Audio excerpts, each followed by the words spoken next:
O avesso da pele. A pele. Parte 3. Às vezes, você se sentia intrigado por ter se casado com a minha mãe. Certa vez uma amiga em comum sentenciou sobre a união de vocês. O que começa mal, termina mal. Era um lugar comum, mas havia nesse clichê toda a verdade desse mundo. Mesmo passados tantos anos, você não compreendia como resolvera juntar sua vida com a dela. Desde o início, nunca foram compatíveis. Talvez eu esteja simplificando as coisas. A verdade é que vocês não se amavam o suficiente para suportarem os seus fantasmas. Vocês eram apenas duas pessoas quebradas, cada um com seus cacos, cada um buscando uma escora, o amor como muleta. Naquele momento, a vida já havia tirado tanto que vocês achavam injusto que o amor não pudesse servir como amparo. Acontece que, em vez de buscarem algo que pudesse reconstituir os afetos, vocês resolveram se cortar com o que restou. Laceraram um ao outro, porque, a certa altura da vida, as pessoas perdem a capacidade de amar. Quando minha mãe te viu pela primeira vez, ela achou que você fosse um rapaz tímido, magro e sem graça. Na verdade, você era mesmo um rapaz tímido, magro e sem graça. Você não falava muito, não chamava a atenção. Era inteligente, mas poucos sabiam disso. Entretanto, quando você começou a namorar a Suelen, uma moça loira, de classe média, vinda de Santa Maria, interior do Rio Grande do Sul, minha mãe passou a te notar. Não só ela, mas muita gente. Ninguém entendia muito bem como aquele namoro nasceu.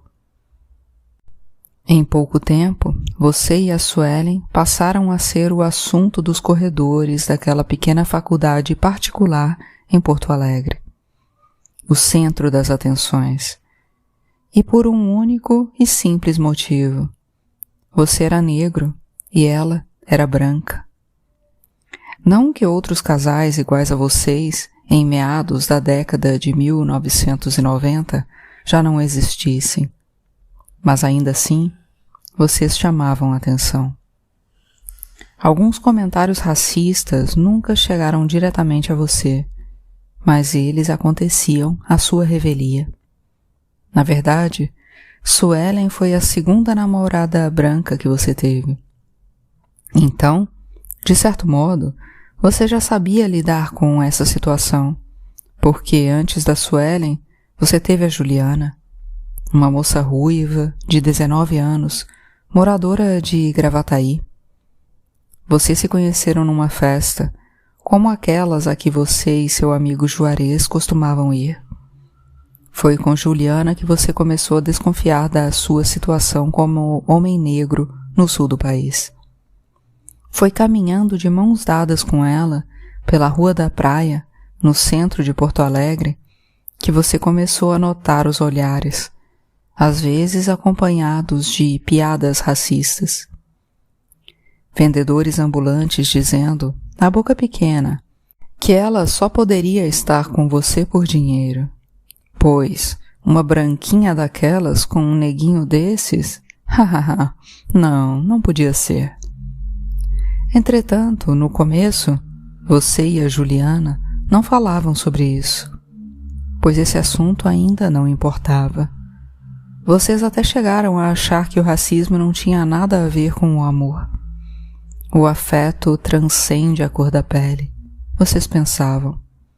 No entanto, naquele mesmo ano em que o Plano Real entrou em vigor e você pôde, pela primeira vez, ver que moedas tinham algum valor de compra, que as maquininhas de remarcar preços nas prateleiras do supermercado sossegaram, você conheceu o professor Oliveira. Será com ele que você tomará consciência de si e do mundo branco em que está inserido. Oliveira era poeta e professor de literatura. Usava cabelo black power, barba grande. Você ficou impressionado com aquele professor negro que falava de Shakespeare e Ogum com a mesma intensidade e beleza. A partir dali, sua vida não seria mais a mesma. Mas, enquanto isso, você e a Juliana partilhavam da mesma visão de mundo. Acreditavam que raças não existiam e que a humanidade era a única coisa que havia. Na primeira vez que ouviu falar em consciência negra, você não compreendia que a sociedade se importava mais com a sua cor do que com o seu caráter. E, quando você foi apresentado à família de Juliana, quando, naquele almoço de domingo, o tio dela, de 54 anos, o Simval, um motorista de Kombi escolar, te chamou de negão, você não se importou. Não se importou porque aquilo significava algum tipo de intimidade, e você, enfim, estava sendo aceito pela família branca da sua namorada. Acontece que, em pouco tempo, você não só passou a ser o negão da família, como também passou a ser uma espécie de para-raios de todas as imagens estereotipadas sobre os negros, pois disseram que você era mais resistente à dor. Disseram que a pele negra custa envelhecer, que você deveria saber sambar, que deveria gostar de pagode, que devia jogar bem futebol, que os negros são bons em atletismo. Você não corre? Que os negros são ruins como nadadores. Já viu algum negro ganhar medalha olímpica na natação? Agora, olhem lá nas corridas. Vocês ganham tudo. É porque desde cedo aprendem a correr dos leões na África. Não vê como aqueles quenianos sempre ganham a São Silvestre? Enquanto isso, a Juliana, por sua vez, era bombardeada pelas primas e amigas que nunca tiveram um namorado negro. E então, como ele é? Tem pegada mesmo, como dizem dos negros? E o pau dele? É grande? É verdade que eles são insaciáveis? Qual o cheiro dele? Juliana ficava incomodada, mesmo querendo parecer natural. Não queria falar sobre aquilo, não daquela forma. Em poucos meses vocês perceberam que a cor da pele era algo importante e que não podia mais ser ignorado no relacionamento de vocês. Não demorou muito para que Juliana começasse a te chamar carinhosamente de meu nego e você começasse a chamá-la carinhosamente de minha branquinha. E às vezes, depois de terem feito amor, vocês punham o braço um ao lado do outro e contemplavam a diferença de cor. Acham bonita aquela mistura e, de maneira muito hipotética, vocês imaginam como seria um filho de vocês. Pensam na aparência dele, no tipo de cabelo e no tom de pele. Pensavam que iriam ensiná-lo a não se preocupar com isso. Iriam educá-lo sem preconceitos. Brancos e negros são iguais, e isso é o que importa. Somos todos seres humanos, iriam dizer a ele. Depois, vocês se beijavam e acreditavam que eram boas pessoas. E então, ao caminhar pela rua, vocês prestavam mais atenção nos olhos das pessoas que passavam e notavam que elas se incomodavam. Mas vocês não. Vocês até gostavam daquilo. Vocês estavam juntos desafiando a sociedade hipócrita. Quando você entrava sozinho numa loja e recebia um tratamento frio e desconfiado por ser negro, se dava conta de que, quando Juliana entrava e te beijava, os vendedores te tratavam melhor. Uma mulher branca com um negro, ele deve ser um bom homem. E por algum tempo você passou a gostar disso também. A presença de Juliana te dava uma espécie de salvo-conduto em certos ambientes. Porque, quando você estava com ela, você não era qualquer negro diante dos outros. Você era especial, E não demorou muito para que aquela história de raça fosse para a cama junto com vocês, pois a diferença de cor que antes era algo bonito, delicado e político, agora passou a excitá-los. Um conjunto de discursos raciais foi rapidamente transformado em erotismo. Vem, minha branquinha. Vem, meu negão. Chupa tua branquinha. Chupa o teu nego. Adoro a tua pele branquinha. Adoro a tua pele, meu nego. Adoro tua buceta branca. Adoro teu pau negro. E de repente vocês gozavam. E dali para frente, será sempre assim que irão gozar. Então, sorrateiramente, a raça ocupou um espaço em suas vidas e vocês nem perceberam. Não havia mais volta. O amor estava condicionado e mediado pela raça. O afeto e o desejo dependentes de mais ou menos melanina.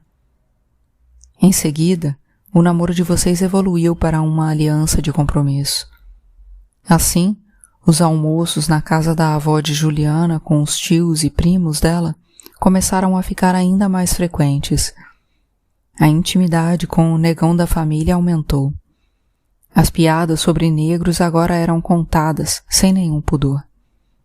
Eles te tornaram cúmplice. No início você ria, porque queria continuar agradando e mostrar que era superior a tudo aquilo. Mas, aos poucos, você ia sentindo que não queria mais ouvir certas coisas. E, às vezes, quando se sentia mal com algum comentário, você se afastava. Procurava um canto qualquer onde pudesse se isolar. Um dia, o tio Simval, percebendo o teu incômodo, passou a mão numa latinha de Brahma e foi ao seu encontro. Te ofereceu cerveja e perguntou se você ficara ofendido com alguma coisa. Se sim, que não ficasse, porque aquilo era só uma piada, só uma brincadeira. Em breve tu vai casar com a minha sobrinha, vai ser da família. Tu não tem piada sobre brancos? A melhor defesa é o ataque, filho. Tu deve saber alguma sobre brancos, não sabe? Diz aí. Ele esperou alguma reação sua, mas você não respondeu. Apenas aceitou a latinha de Brahma e sorriu constrangido. Depois olhou para a Juliana, que estava sentada com a mãe e as tias. Elas riam e naquele momento você quase acreditou que era você o motivo do riso delas. O tio Simval passou o braço sobre os teus ombros e te levou de volta para o grupo. Aquilo era intimidade, você pensou. Quando Juliana foi apresentada à sua família, não a trataram muito bem. Exceto a sua mãe, que ficou olhando para aquela moça muito branca e já vislumbrando um neto mais clarinho, com cabelo bom e traços mais finos. Livre de preconceitos, ela pensava. Mas tuas irmãs, principalmente a Luara, teve implicância com ela. Com tanta mulher negra por aí, por que meu irmão vai se juntar com uma branquela sem graça dessas? Ela pensou. E, sempre que podia, Luara dizia algo sobre os resquícios da escravidão, sobre as dificuldades de conseguir emprego por causa da cor e sobre como os brancos eram racistas em Porto Alegre. Isso sem falar no interior do estado. Mas Juliana não parecia incomodada, porque não pensava que se enquadrasse naquele discurso da cunhada. Afinal, ela estava namorando um homem negro, tinha um compromisso com um homem negro, e isso já bastava para que fosse absolvida de qualquer racismo, ela pensava. Luara era 2 anos mais nova que você. Entretanto, sempre pareceu mais madura. Ela nunca teve um namorado branco. Na verdade, poucos homens brancos olhavam para ela. E, quando percebeu que isso era devido à sua pele retinta, quando notou que os homens brancos não gostavam do cabelo dela, quando entendeu que ela só servia como fetiche sexual, Luara passou a rebater o mundo branco sempre que podia. E você só foi entender de fato a situação de sua irmã quando você conheceu o professor Oliveira. Na época, você se preparava para prestar o vestibular, graças a uma ONG que mantinha um cursinho para pessoas negras numa igreja. Naquele momento, você não sabia bem o que queria fazer. Na verdade, você estava perdido, porque até ali, a vida não passava de um amontoado de obstáculos que você tinha de superar. Resistir fazia parte da sua vida, e você nunca havia se questionado por que as coisas eram assim. Nunca se questionou por que era pobre, nunca se questionou por que vivia sem pai. Nunca se perguntou por que a polícia o abordava na rua com tanta frequência. A vida simplesmente acontecia, e você simplesmente passava por ela. Mas, quando o professor Oliveira contou para a turma sobre Malcolm X, quando vocês conversaram sobre Martin Luther King, quando pela primeira vez você ouviu a palavra negritude, o seu entendimento sobre a vida tomou outra dimensão, e você se deu conta de que ser negro era mais grave do que imaginava. Foi com o professor Oliveira que você descobriu que as raças existiam. Numa única aula, você aprendeu que a raça era uma mentira, que a sua cor era uma invenção cruel e orquestrada pelos europeus. Descobriu que a escravidão negra foi sustentada por discursos racistas a partir do século XVIII. Ouviu o professor Oliveira falar sobre como tudo isso tinha começado. Anotou quando ele escreveu no quadro alguns nomes, como, por exemplo, o de Linneu, um botânico sueco que começou a dividir a humanidade em raças de acordo com a origem e a cor da pele. Os europeus, os americanos, os asiáticos, os africanos e os malaios. Você anotou tudo porque estava estupefato. O conhecimento nunca o havia atingido daquela forma. Depois você anotou outro nome. Johann Blumenbach, um zoólogo alemão que seria o primeiro a atribuir cor à humanidade e que, nos seus estudos, em meados do século XVIII, dividiu os seres humanos em brancos, vermelhos, amarelos, marrons e pretos. Você continua com suas anotações. Ninguém interrompe a exposição do professor. Alguns porque estão quase dormindo e talvez nem se importem com essa história de raça. Mas outros, como você, porque estão realmente interessados. Oliveira anota mais um nome no quadro e diz para jamais esquecerem dele. Arthur de Gobineau, o pai do racismo, ele completa. Foi esse sujeito aqui quem aproximou o conceito de raça do discurso político. Não esqueçam dele, ele repetiu. Foi Arthur de Gobineau quem afirmou que as raças protagonizaram as lutas pelo poder e que, portanto, haveria raças inferiores e raças superiores. Depois dele, outros estudiosos da raça vieram e agregaram mais valores científicos para comprovar que os negros pertenciam a uma raça menor. Então, o professor Oliveira projetou um crânio na lousa e perguntou se era possível definir o caráter de uma pessoa apenas olhando para aquela imagem. Se podiam dizer se se tratava de uma pessoa mais ou menos inteligente. Ninguém disse nada, porque não queriam desapontá-lo com alguma resposta idiota. Então, o próprio professor Oliveira respondeu: é claro que não podemos. Mas as teorias racistas do século XVIII e XIX acreditavam que sim. Entretanto, do ponto de vista científico, seria um absurdo, um engodo, um embuste, dizia ele. E você gostava quando o professor Oliveira dizia palavras difíceis, pois anotava todas elas, para mais tarde procurar seus significados. Seria um absurdo, continuava ele, porque a comprovação daquelas teorias era completamente arbitrária. Eram teorias que serviam apenas para fortalecer e sustentar o discurso racista da escravidão. E, ao ouvir tudo aquilo, você não via a hora de encontrar com a sua namorada Juliana e poder dizer a ela tudo o que havia descoberto na aula. Naquele dia você saiu do cursinho como se tivesse descoberto o segredo da vida. E 2 dias depois, quando se encontrou com Juliana, você falou atropeladamente o que se lembrava daquela aula, que para você tinha sido espetacular. Juliana ficou feliz por você, e sempre que podia, você citava o professor Oliveira. Sempre que podia, imitava até seu modo de falar. O professor Oliveira virou um modelo para você. No entanto, sem que você percebesse, Juliana passou a comentar menos o assunto.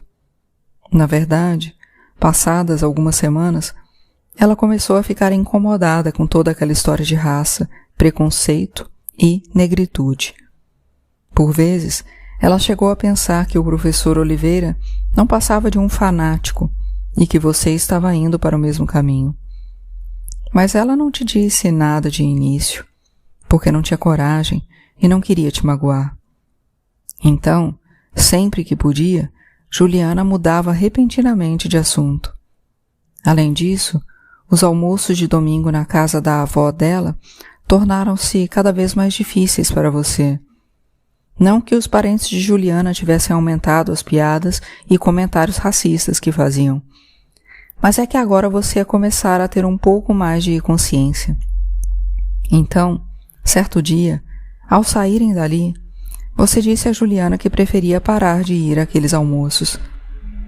Ela te perguntou o porquê, e você respondeu que não queria mais ouvir aquele bando de racistas te chamando de negão toda hora, e que você tinha um nome, e talvez eles nem soubessem que o seu nome era Henrique. Juliana não disse nada. Preferiu ficar quieta, porque não queria brigar.